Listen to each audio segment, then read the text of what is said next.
I never thought my own brother would betray me like that.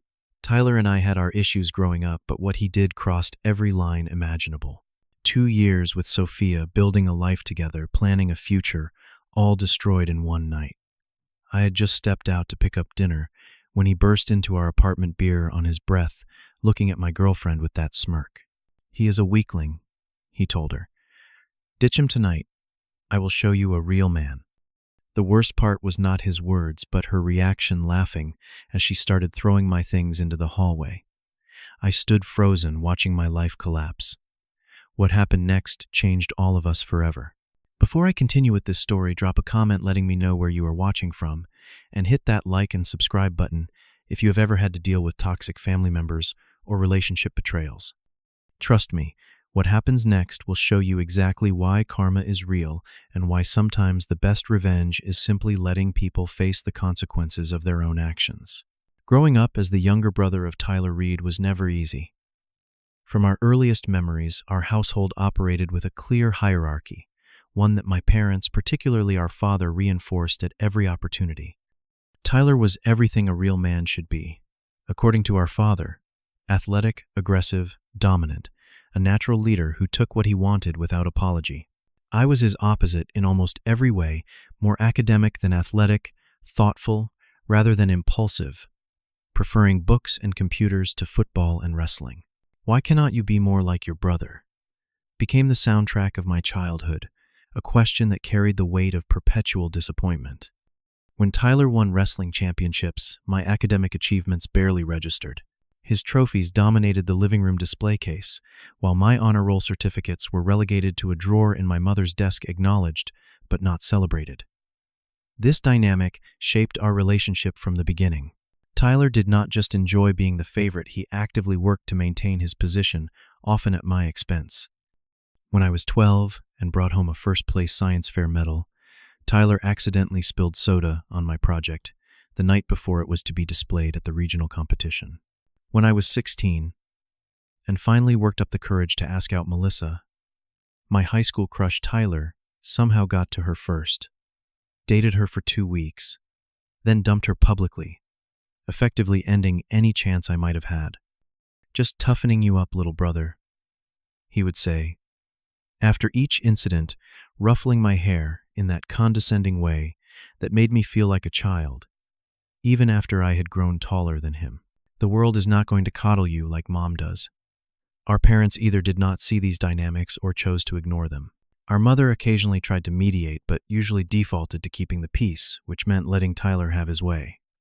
Our father actively encouraged Tyler's behavior, seeing it as proper masculine mentoring. "Competition between brothers is natural," he would say, whenever my mother questioned the fairness of their treatment. "Daniel needs to learn to stand up for himself." By the time I reached college, I had developed a defensive strategy of simply keeping my life separate from Tyler's. I chose a university across the country studying software engineering, while he stayed local writing a partial athletic scholarship before dropping out to work at our father's construction company.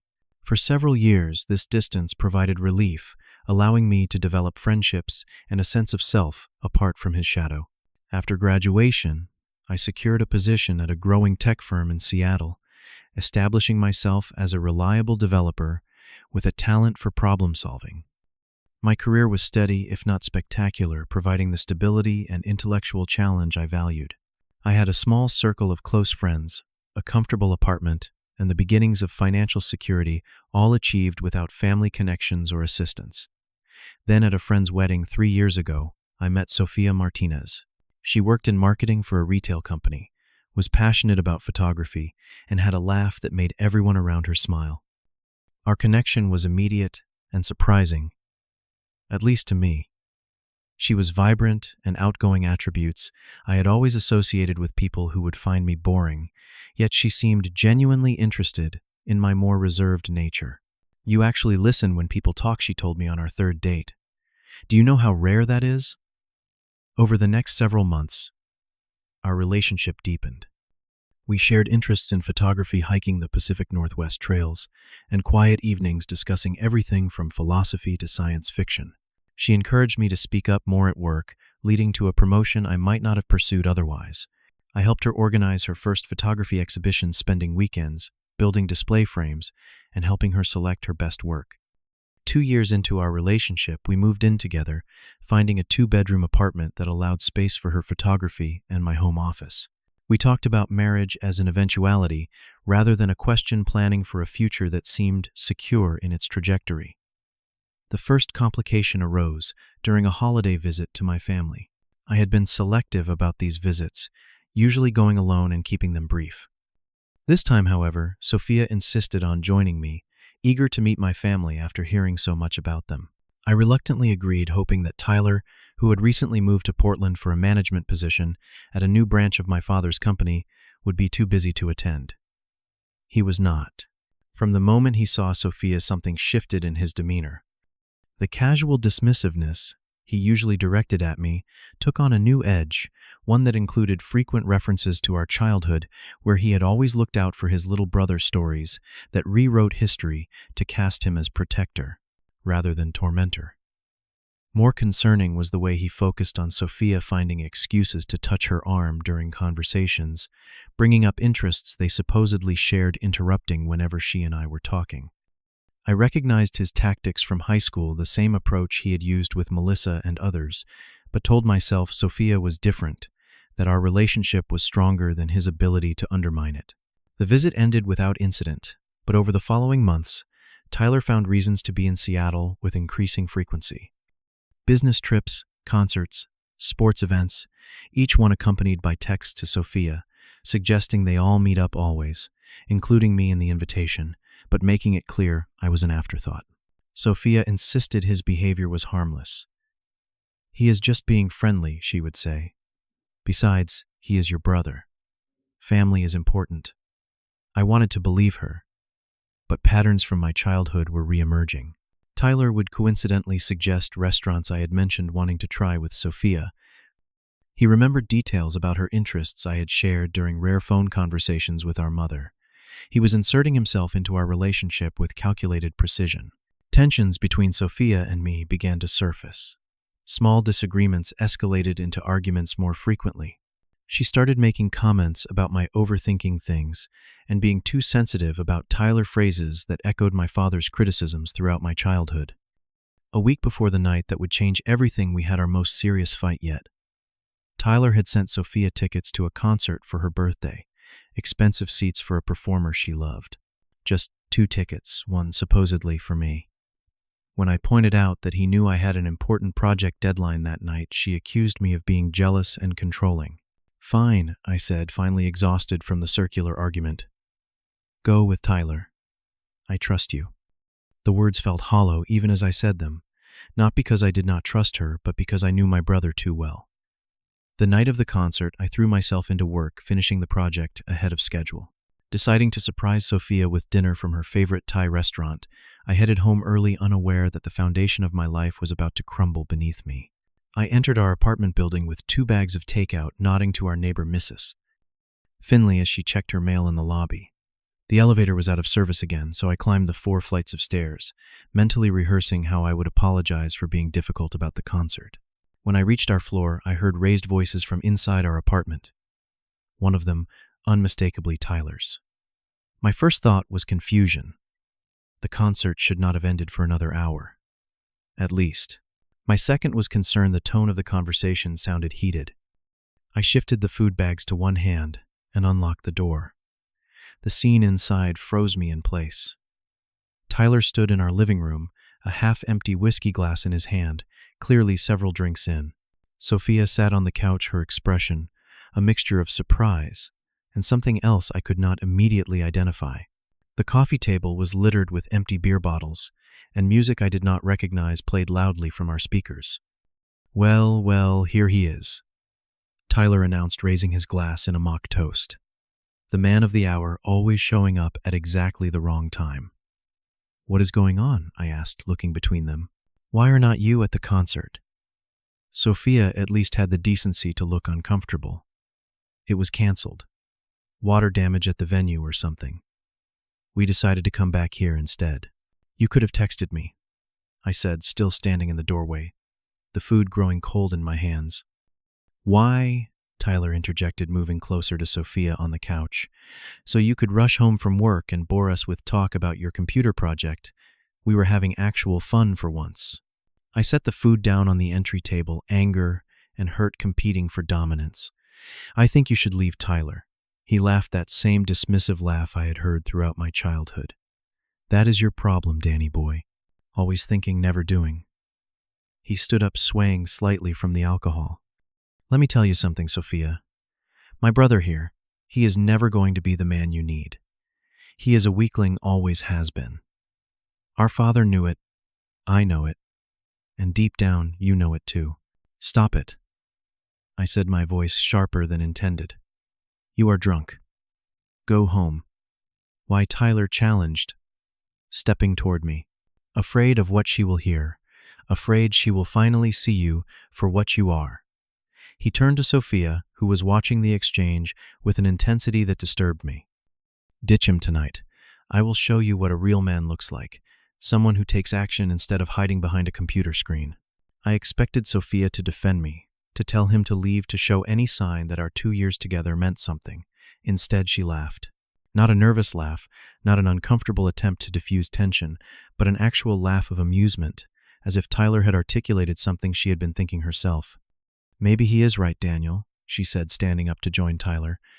You have been so distant lately, so caught up in your work, your caution, your endless planning. When was the last time you did anything spontaneous or exciting? The betrayal hit like a physical blow. Are you serious right now? This is my brother, Sophia. My brother who has been trying to undermine our relationship for months, and you are taking his side. See, Tyler smirked, putting his arm around her shoulders. Always the victim. Always someone else's fault. What happened next remains somewhat blurry in my memory.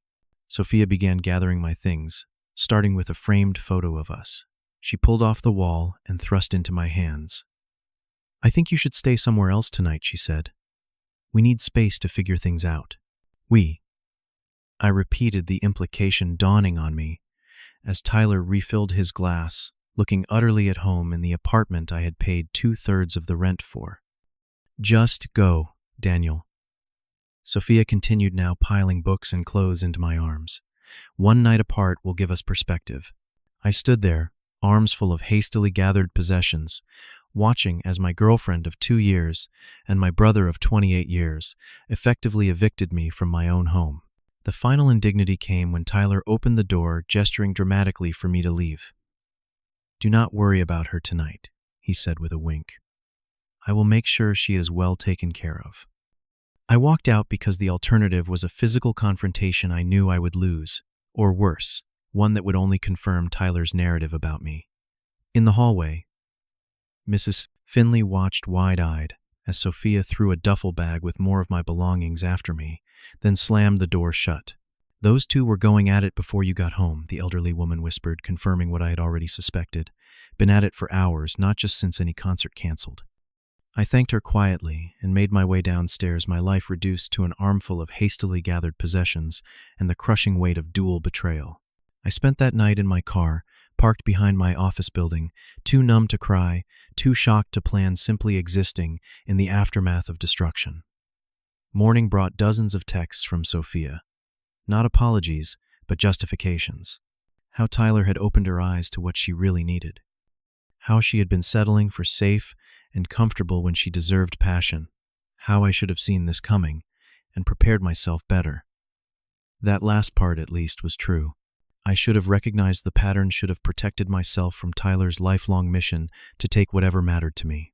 But I had believed Sophia was different, that our connection transcended my brother's ability to manipulate and destroy. I was wrong. And in that painful realization came the clarity I needed to ensure it would be the last time Tyler ever got the better of me. The first week after the betrayal, I functioned on autopilot. I secured a short-term rental, using my emergency savings, arranged to have the rest of my belongings moved while Sophia and Tyler were out, and threw myself into work with an intensity that concerned my colleagues. I ignored the continuing texts from Sophia, which had evolved from justification to mild regret as the reality of Tyler's character began to emerge, and blocked both their numbers after Tyler sent a smug message asking if I could spot him some cash since he was helping with your half of the rent now. By the second week, autopilot gave way to determination.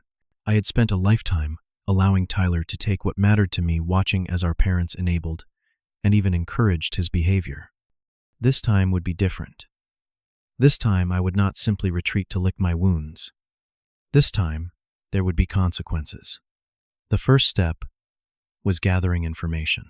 Tyler's new position at our father's company's Portland branch had come with significant responsibility, overseeing projects worth millions. It was a role he had not earned through experience or qualification, but through our father's influence and his own charismatic ability to promise results he had no idea how to deliver. I still had contacts in my hometown, people who had known our family for years and had witnessed Tyler's preferential treatment. A few careful conversations revealed concerning patterns, projects running over budget, subcontractors complaining about missed payments, permits obtained through questionable connections.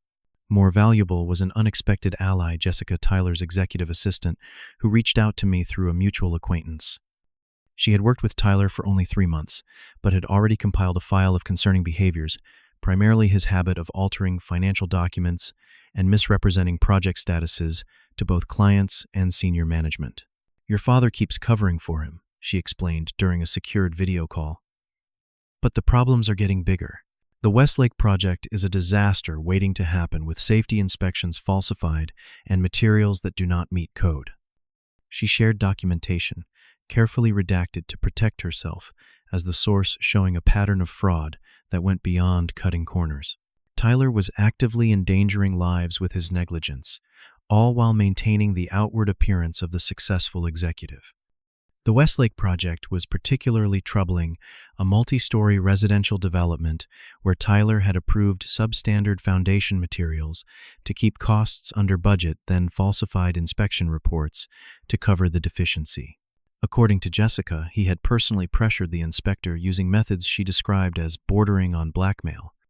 Armed with this information, I faced a decision: go directly to my father, who would likely find a way to bury the evidence and protect his favorite son, or take a more strategic approach that would ensure accountability.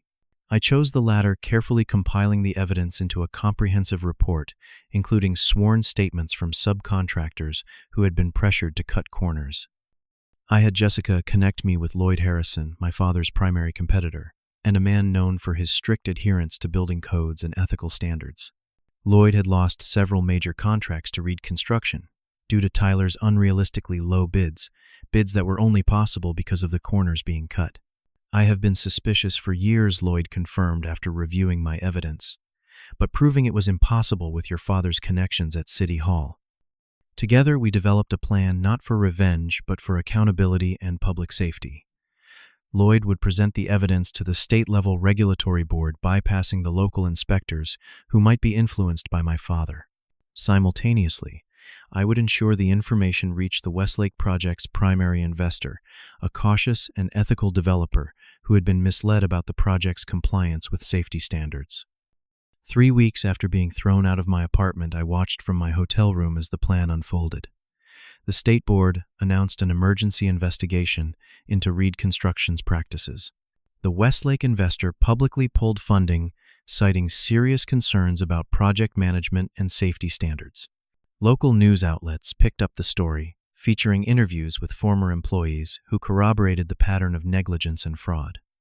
Tyler's carefully constructed facade began to crumble. The company's stock, which had gone public 2 years earlier, plummeted. Clients canceled contracts, unwilling to be associated with the growing scandal. My father issued a public statement supporting Tyler, claiming a witch hunt motivated by jealousy from competitors, but internal sources reported explosive arguments between them behind closed doors. 4 weeks after the betrayal, Tyler was officially removed from his position, not by our father, who had fought to protect him until the end, but by the board of directors, who recognized the existential threat to the company. The official statement cited personal reasons for his departure, but industry insiders knew the truth. The legal consequences followed shortly after, as the state investigation uncovered even more widespread issues than my initial evidence had suggested. Tyler faced multiple charges related to fraud, forgery of official documents, and willful endangerment through code violations. Throughout this process, I maintained complete anonymity. Jessica's role remained protected, and Lloyd became the public face of the revelations, motivated by his genuine concern for safety standards in the industry. To everyone, except those directly involved, this was simply a case of corporate malfeasance being rightfully exposed, not a reckoning between brothers. 6 weeks after that night in my apartment, as Tyler's professional and legal troubles mounted, the texts and calls from Sophia began, first tentative, then increasingly desperate. "I made a terrible mistake," she wrote. "Tyler is not who I thought he was. He lied about everything." According to her messages, Tyler had moved in immediately after I left, charming her with grand promises and intense attention that made her feel, in her words, more alive than ever before. That feeling had lasted exactly 17 days until his credit card was declined at dinner, and he revealed he had lost his job due to corporate politics. When she questioned him further, he became angry, then manipulative, blaming her for distracting him from work. When the news of the fraud allegations broke, he had initially claimed innocence, then grew increasingly paranoid, accusing her of somehow being involved in his downfall. 2 nights earlier, after drinking heavily, he had pushed her during an argument, something she assured me he had immediately apologized for, as if that somehow erased the act. "I miss what we had," her latest message read. "I know I do not deserve another chance, but I need to at least tell you how sorry I am. Please answer. Just one call. 21 missed calls. And dozens of increasingly frantic texts. Later I maintained my silence. Not out of cruelty, but out of the hard-won understanding that some bridges once burned should remain crossed. 1 year has passed since the night that changed everything. Tyler's legal troubles culminated in a plea deal, 3 years probation, significant fines, and community service, focusing on building safety education. Our father ultimately retired early, the company now run by a professional management team brought in to restore its reputation. Our mother, finally forced to confront the destructive family dynamics she had enabled, has begun tentatively reaching out to rebuild our relationship, though that remains a work in progress. Sophia eventually stopped calling, though not before a final email detailing Tyler's pattern of manipulation and her own regrets in painful specificity. She has since moved back to her hometown in Arizona, according to mutual friends who occasionally update me despite my lack of interest. As for me, the path forward has been neither straight nor easy, but undeniably transformative. The short-term rental became a permanent move to a quieter neighborhood, a fresh start in a space untainted by betrayal. The intensity I poured into work resulted in a promotion and later an opportunity with a promising startup, where I now lead a development team building software for structural safety analysis, an ironic but satisfying connection to the promising startup events that transpired. More significant has been the internal transformation. The pattern established in childhood, where I would retreat and rebuild in isolation after Tyler's destructions, has finally been broken. Instead of withdrawing, I expanded my connections, joining a rock climbing group that challenges me, physically volunteering with a coding education program for underserved youth, and forming deeper friendships built on mutual respect rather than convenience or circumstance. 6 months ago, I met Grace at a photography exhibition similar to the one I had once helped Sophia organize. An environmental engineer with a passion for documenting urban wildlife, she approached me to compliment my rather amateur photo of a heron in the city park. Our conversation flowed easily, without the need for either of us to be more or less than we naturally are. Our relationship has developed with a transparency and mutual support that makes my previous understanding of partnership seem shallow by comparison. She knows about Tyler and Sophia, not as a dramatic story of betrayal, but as part of the experiences that shaped who I am today. She has her own history of difficult relationships and family complications, creating a shared understanding that some wounds shape us without defining us. The most important lesson from the past year has not been about revenge or justice, though Tyler certainly faced consequences he never anticipated. Rather, it has been about recognizing the difference between biological connections and genuine relationships, between the family we are born into and the one we choose to build. Tyler's actions were the culmination of a lifetime of patterns established and reinforced by our family structure. His betrayal was painful but ultimately predictable, the final expression of a dynamic that had played out in smaller ways throughout our lives. Sophia's choice to participate was more surprising but revealed fundamental incompatibilities that would have eventually surfaced in other ways.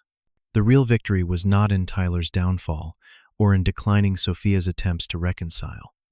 It was in recognizing my own worth, independent of others' validation, in refusing to continue participating in destructive patterns, and in building a life guided by authentic connections rather than obligation or habit.